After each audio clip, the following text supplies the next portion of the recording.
Stephen Mead again, back in with another BullsEye Guy Podcast. Been a little while. Going to try and pick up the pace again and get these things going at least monthly. We're coming up in November. I usually probably would have held this particular podcast and newsletter till the end of the year, but I think I'll come up with a better one towards the end of the year. So this podcast has two titles. Title number one, Software is Eating the World and AI is its dessert. And Mark Andreessen years ago famously said software is eating the world. And I think he meant more whether it was Netscape or Microsoft or Oracle. It's really AI now that is eating the world as its dessert. And the second title under there is, I have a saying, your greatest strength is your greatest weakness.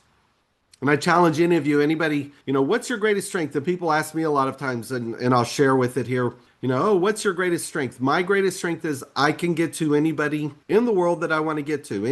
Any level, any way I can get there through a credible referral. So I can get to anybody in the world if I want to. People say, oh, well, why is that a weakness? Because I'm good at opening doors, not closing them. The ability to get to anybody doesn't mean anything actually gets done. And there is a difference. So think about what your greatest strength and your greatest weakness is, because they are the same, and I'll correlate that into AI. But I think the word of the year for Merriam-Webster's dictionary, every year they come up with what's the word of the year in the year of 2025, I think it is, we're coming up on the edge of. The word will be AI. And let's just start there for a minute. People are like, oh, are you doing AI? What is AI?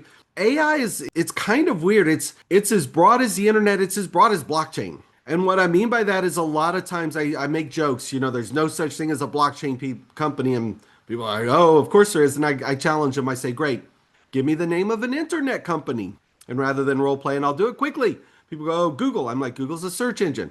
Facebook, social network, Netflix, video distribution platform. Now they all use the internet as a tool, but that's not the actual activity. And back in the early days of the internet, there was a thing called Internet World, and it was the biggest conference, and everybody was at Internet World, and Sears.com became an internet company. They're not an internet company because they're a .com. Just like you're no more a blockchain company because you happen to use blockchain. If you're using it for gaming, you're a gaming company or a transaction company. What's the point of that? AI is such a broad term. Everything is going to be touched or impacted by AI in some capacity. So it's not just ChatGPT. It's how do you resource data? And years ago, all of these things go through the machinations of words. It was big data. And then it was, I can't even remember, but how do you analyze big data? Well, now, it's AI. AI, which is analyzing big data, is using it as a tool. So that activity is really what AI has come to resemble or manifest for me. It's not the technology, it's what's the activity. What does it do as a tool? How does it improve your production? How does it improve your processes? And for some of the stuff we do, it's been an absolute game changer. Just if we start with some simplistic things with just ChatGPT alone, the ability to generate proposals, white papers, press releases, content, research, things that would have taken weeks before or months. I remember back in the heyday of the blockchain and people were using white papers. Well, white paper was a glorified business plan, kind of a napkin driven, but you'd spend $30,000, $40,000 for somebody to generate a white paper that today you can do in 3, 4, 5 minutes if you know the prompts. And again, so there's a lot of people out there now teaching prompts. Prompts are amazing. And for those of you that don't know, hopefully you use at least ChatGPT. We're starting basics here. A prompt is telling the system what to do. But before you tell it what to do, it's kind of important to tell it how to think. If you're going to write a press release, as an example, you might say, write like a global publicist for an international Fortune 500 company in blockchain and software, if that's what you are. If you're writing something for legal, write like an international law attorney for international tax laws. Be specific, and it sets the premise to tell the engine how to think when it's creating the proposal. And what I've started to do, and I like to do, is I'll tell one of the chats, and I'll say I start with ChatGPT. I'll ask ChatGPT to write the prompt for what I'm trying to do. And the prompt, these things, right, they're it thinks and strategizes and organizes in ways that one, my mind doesn't think that way and couldn't do. And two, it would have taken so long to have somebody else do it. If something's in your head, trying to get it out to a programmer or a publicist just used to take forever. And now it's a matter of minutes. Like, this is a total game changer. But then the fun part comes once I have the prompt, then I'll plug the prompt into different chat engines to see which one gives me a better result. I'll go to Grok, I'll go to Perplexity, I'll go to, well, I wasn't using Gemini, I'll probably start. I'll go to Copilot, starting to use Claude a little bit more. And looking at the results is always fascinating, not only for documents. If you ever do it for images, images are fascinating. Write a good prompt and then put it in the different chat systems to see what the results are for the images. And it's quite fascinating. The way it comes out is just really, really incredible. And so to me, AI is going to change a lot of the processes and systems and the way things are done. And it'll accelerate a lot of things as well. We have a studio, an animation studio, and it's not a humble brag here, but Andy Broadway and the team at AI Wonder Studios have just done amazing. Any of you that can go out, aiwonderstudios.com. Just did a little 16-minute short, kind of playing around with some proprietary software and piecing things together, and did this amazing animation called Delightful Droid. One, it's been nominated for more short animations or AI animations, won more awards than the big studios. Fascinating.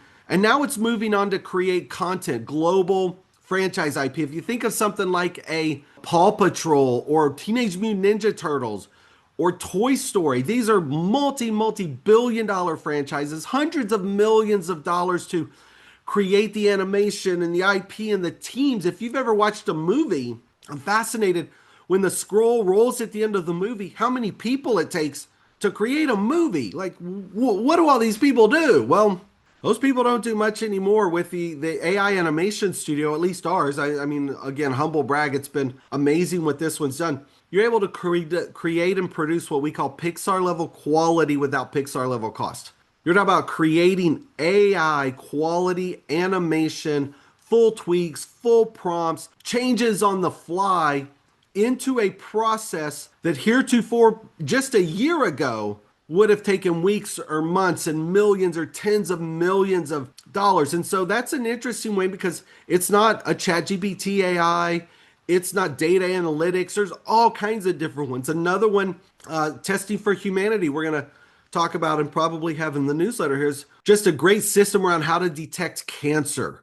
And they've got a really cool program on how companies can actually buy it through a donation. It's a tax donation. It's given away free, but it's a game changer. But a lot of the systems that are built in and how you look at the data and the analytics, it's AI, it's tools underneath, but it's designed to save somebody's life with cancer. So look at this. We've got ChatGPT for basic output, creativity, content, all the way down to changing animation studios, which will be a game changer, generating new types of medicine, new types of gene sequences. There's all kinds of tools that makes this new thing called AI much broader than what most people think when they say, oh, AI, oh, that's ChatGPT. No, ChatGPT is not even, I wouldn't even call it the kindergarten of AI. Even ChatGPT itself is still in the early ages if you were to give it a chronological human age, but the speed at which things are changing and growing is really fascinating. And where I started with this is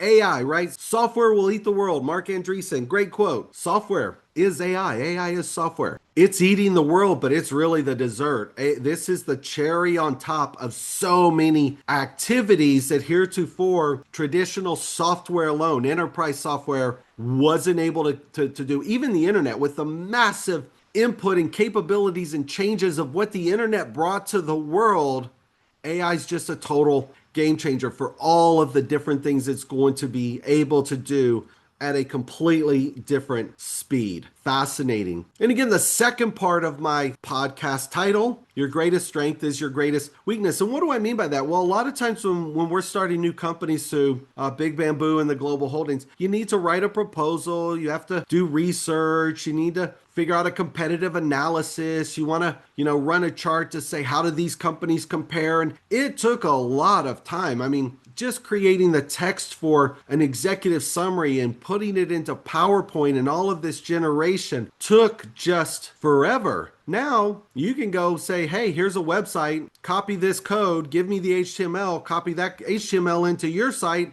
and it'll regenerate and repopulate. Where does this come into your greatest strength is your greatest weakness? Well, I'll give you an example, especially in ChatGPT. It's great at this and it's amazing, but it's also very frustrating. It creates so much content. It's now too much. And what do I mean by that is I'll go in and say, okay, generate this output for this report comparing this company to that company and the historical stock price for the last 3 years as it compared to something within this space. And it'll give me a great output. And then two things happen. One, it'll say, would you like me to do the following? And it'll give me like 5 things. Would you like me to do that in this different format? Would you like me to generate this proposal in a timeline in a go-to-market strategy? Would you like it in an Excel spreadsheet? Would you like it in a graph with everything? It's starting to think and give you options of ideas of things and outputs that you didn't even know you wanted or needed. And so then the challenge is you either A, have to tweak the original that was there and go, well, hold on, I'm still tweaking this original. Or you say, oh, that's kind of cool. I'd like to have a go-to-market strategy timeline. Yeah, create the go-to-market. And now you've got a go-to-market strategy. And then it says, do you want this? So you're like, oh, by the time you're done in your download folder, you've got 9 different versions of what thematically was about the same thing. And they're all tweaked differently. And the strength of AI is it can generate content so quickly. And the weakness is it generates it so quickly. And the strength is it can be so creative in its thinking. But the weakness is it's so creative in its thinking. And what do I mean by that is when you run a process prompt, and again, I'm talking on simplistic things for text and reports and proposals and business plans, you'll get one and it looks amazing and it says some cool things. You're reading it like, yeah, I didn't think of it that way. No, that's amazing. And that's word. Oh, but this little section's wrong. Let me reiterate. I learned this. There's a difference between regenerate, which tells it to do it all completely and give you a completely different. Reiterate says change these little parts along the way. Well, no matter what you do, when the AI systems run in the background, they almost always invariably still change the output. So you have this document that could be 500 words long, 1,000, 1,500, 25, 3,000. It could be 250, and there's things you like in there, but there's 1 or 2 sentences, and you say, okay, let's reiterate and change this, and it gives you a new output, and it says everything a little different. It's a little tweak, and you're like, well, wait a minute, I like that one. Oh, but I kind of like this one. Well, let me tell it to do a combination of the two to give me something better that's both. And then it gives you a third output that isn't like the first of the. So this idea that your greatest strength is your greatest weakness, the content you can generate is so quick and so creative that it's almost difficult to find a way to use it and not just keep tweaking around the edges. And that's what I mean by your greatest strength is your greatest weakness. The content generation's amazing. It's fantastic. It's different systems give you different results and different output. But even that, again, strength of AI, you've got multiple engines. The weakness of AI is you've got multiple engines. So they all give you outputs a little differently. Perplexity gives you a different result than Gemini or Claude or Copilot or ChatGPT. And so you've got this premise where there's so much information at hand, it's almost now overwhelming for the amount of information at hand. And that's kind of where I see AI's term for 2025 will be AI. But let's think about it, kind of like I do with blockchain, sort of like the same with AI. And what do I mean by blockchain? A lot of times people say, oh, I do this in blockchain, that. You really don't. Blockchain should be defined by your activity. If you're using crypto, which we like crypto, but we don't, love-hate relationship. I can explain to any of you why, but crypto itself is technically the asset. Almost like in an exchange, you've got electronic exchange, stock is the asset, you've got crypto, blockchain's the technology exchange, crypto's the asset. If you're using that crypto asset, that blockchain asset to raise money, well, that's a function, an activity of using it to raise money. If you're using it to transfer money, a la a stable coin or Circle, something like a wire transfer, that's a totally different activity. The regulatory authority and what that does and where that company ends up, they're different. If you're using blockchain for supply chain integrity or for contract integrity, or you use it as a better structured database, totally different activity. And when I joke, I say, are you a blockchain company? Of course not. If you use an Excel spreadsheet, you're not a spreadsheet company. If you use the internet, you're not an internet company. If you're a notary, you're a notary company. You might be using blockchain to be better as a notary. You might be using AI to be better as a notary. As these new technologies and systems come out, especially for regulators trying to figure out, oh, I love it. Let's do an AI czar. we need guardrails on the AI. Well, that's true. I've got a great photo. I'll actually put it up in here. It's something I had to create called conversational guardrails. And it's a guy bowling with the conversation. And in the bowling alley, it's got the bumpers. Any of you that have ever bowled, these inflatable bumpers, balloons pop up where your ball can't go in the gutter. It keeps it in the lane. I call that a conversational lane. That's sort of where I think AI needs to be, is let's look at the regulation and the control and the mechanisms based on what that activity is. If that activity is just generating output, yeah, it needs some controls because there's a lot of hallucinations and things that aren't correct. And hopefully that'll get fixed over time. If you're using AI for big data to do genome sequencing, to scan things, that's different. Like, what's the activity for AI? And that's where we're going to end this. Is software is eating the world? Yes, it is. AI is the cherry on top. It is the dessert of the software eating world right now. AI should be the word. Merriam-Webster's 2025. And your greatest strength is your greatest weakness. With AI, there's so much content, so many resources, so many tools, so many things, ways to do stuff. It's almost too much and overwhelming. Eventually, just like you needed a social media manager to manage your social media, you're probably going to need an AI manager. You're going to need somebody that knows how to use the AI tool for email outreach and market outreach, and to automatically populate your email returns, and how to convert your websites, and how to do proposals, and how to write press releases, and how to constantly regenerate content. You're going to need an AI manager who knows how to utilize all these tools for all the different activities that fall under this global umbrella that we call AI, or artificial intelligence. I just wanted to get that one out there. We'll still do a great one before the end of the year in December. Thank you for tuning in. As always, Stephen Mead, the BullsEye Guy. Thank you very much.